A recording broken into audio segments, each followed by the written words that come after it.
Hey everyone! Today I'm going to show you how to make this belt and easy dress for a stuffed animal. I've gotten so many requests to make a belt, so let's get started! So today I'm actually collaborating with the brand Avocatt. They sent me this adorable hippo to make an outfit for. I named her Hallie and she's super soft. When I first got her, the stuffing was pretty firm, but after giving her a few squeezes, she is a lot squishier. If you go to avocatt.com, you can see all their original designs and different animals. They all have a similar look and design, which I think is really cute because it's like they're all from the same family.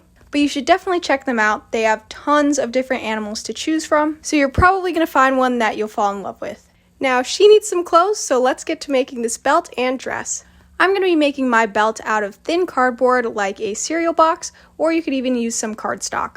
I'm trying to get this in one continuous piece, so I have my pattern laid on diagonally, and I'm just going to trace around it. This is a really long piece though, so you can always cut it in two parts and glue them together. I'll link the patterns I used in the description box, but if you want to make your own for your specific stuffed animal, just make the length of the belt 2 to 3 inches longer than your stuffed animal's waist. After that, I need to cut out the buckle for the belt, so I'm first marking the widest part of my belt. Then you can draw whatever buckle shape you want, making sure they extend past the lines you just drew. I just wanted mine to be a square, so I just left those lines as the side of the square, and then just drew a border around it and cut it out. And the key is you want the belt to be able to fit through it. Then I'm going to cut out one more of these so the piece is thicker in the end. Then I'm going to cut out a thin little rectangle that's going to kind of be the strap that holds in the extra part of the belt. I didn't explain that very well, but you'll see later.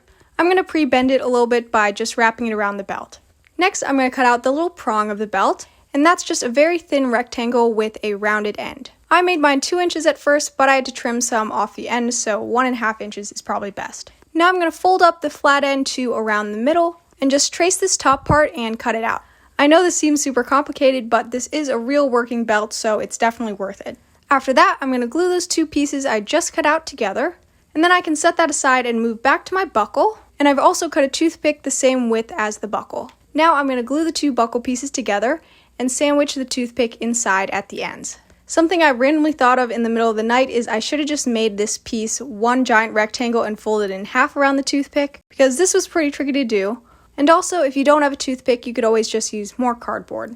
If the ends of the buckle are having trouble staying closed around the toothpick, you could always add some tape on the ends.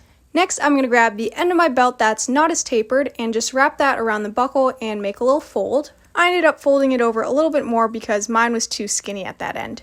But now I can finally get to painting, so I first started out with just this dark brown, but I started thinking it was too dark, so for my final layer I ended up mixing this with some tan. You can really paint this whatever color you want, but I just went with brown because I thought it would go with most things.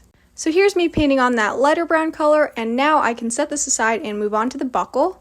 I'm going to be painting my buckle and prong with some gold paint. You could always just paint this silver or gray if you don't have gold. I forgot to mention I also painted that other little strap brown. So now that all the pieces are painted, it is almost time to start assembling. One step I forgot to do earlier was going to that folded end of the belt and cutting a little rectangular notch out of the middle of it. So once you open it, it should look like this. And now I'm going to place the buckle inside that little fold, and there should still be a little hole to put the flat end of your prong through. And once I have everything in place, I can start gluing things in. I'm first going to start with that flap on the belt, and you'll want to make sure you're not gluing down that toothpick because you still want the buckle to be able to rotate. Now I'm going to trim the end of the prong just so I can glue it on easier, and then just glue that on so it's kind of a loop around the toothpick. And I know that was a lot to follow, but now the hardest part is done. Next, I need to try this on so I know where to mark the holes. I'm just putting it on like a normal belt and looking to where I need the hole to be so it fits perfectly. Just remember you're probably going to be putting this over clothes, so you will need a little extra room. Then I'm going to add a few more evenly spaced holes so this can fit on a variety of different stuffed animals. Now to poke the holes, I don't have a tiny hole punch or anything, so I'm going to be placing my belt on something soft. I have a folded up sock and using a needle to just poke through a few times. Since my prong is rectangular, I just poked a few holes in a line and then kind of tried to merge them all together. Since I'm not really removing any of the cardboard, I'm just kind of pushing it around. I needed to trim some of the extra sticking out with scissors, but I found using nail clippers actually works way better for this. Now I'm just testing it to see if the prong will go through. And now I can just repeat that to the rest of the holes. After this, I realized my prong was way too long, so I'm just trimming that off and rounding out that end. And after this, I did some paint touch-ups around the prong and the holes. But now the finishing touch is adding that little strap that will hold the other end of the belt. So I'm just wrapping it around closer to the buckle and making sure the other end will still fit under it, and then I'm just going to glue that in place. It should still be able to slide freely. Now the belt is done and we can finally try this on. I haven't made the dress yet, so I'm just going to try this on without it. But you put this on exactly like a normal belt, since it's just a tiny version of a belt. It fits great on her, but now she needs some clothes to wear with it. I'm going to be making this simple dress with this adorable rainbow pattern. The patterns are all rectangles, so they're pretty easy to cut out. I'll have these linked in the description box, but this first pattern was so long I had to make it a half pattern, so the actual piece you need is double this size. Now I'm just pinning this to my fabric and cutting it out. And since I need the rectangle double this length, I'm just repinning it and continuing to cut all the way to the end of my fabric. Then I'm just folding it where the fabric ended so I know how much extra I need to cut out. So before I get started, I'm just going to have to sew these two pieces together. Now I'm going to cut out the sleeves, which are not half patterns, but since I need 2 sleeves, I'm going to cut 2 of these out. Next, we can get sewing, so I've already sewn together this main piece, and now I'm just going to flip it over and fold over the bottom edge to hem it. I'm pinning the fold down as I go, and once I get to the other end, I'm just going to do a straight stitch all along the bottom. After that, I can start adding the ruffles to this dress, and you can always hem this top edge separately, or to make things quicker, I'm just folding over this edge and then adding my elastic on top of that, so as I sew down my elastic, the hem will also be added. Now all I'm going to do is use a zigzag stitch to sew this elastic down, but as I do that, I'm going to be lightly pulling the elastic. Your piece of elastic should be just long enough to fit around your stuffed animal's body. After that, it should look like this, all ruffled and stuff, but as you can see, I didn't stretch my elastic enough as I went, so I had some extra fabric, so I'm just cutting that off. And now to close this up, I'm folding in half good side to good side and pinning it in place, and then I'm going to do a straight stitch right down this edge.